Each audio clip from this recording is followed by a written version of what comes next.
వైజాగ్లో జరుగుతున్న ప్రాజెక్ట్ అంటే డేటా సెంటర్ వల్ల వాటర్ కాలుష్యం ఎంత అవుతుందో, అది ఎంత ప్రాబ్లమో బెదర్ చెప్తున్నాడు. ఒకసారి ఆలకించండి. విశాఖపట్నం ప్రజలందరూ ఈ వీడియో చూడాలి కంపల్సరీగా. ఒకసారి వీడియో చూడండి. I have a jar right here. This is the current drinking water in Morgan County, Georgia. Right after a data center was constructed, the Meta data center was constructed, the only difference between the clean water and this was that data center.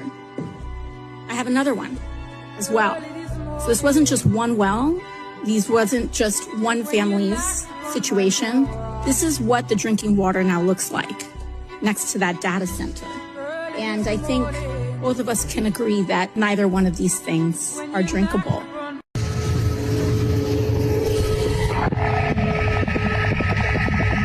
Cold water pressure in the kitchen. We have to fill up to flush the toilets.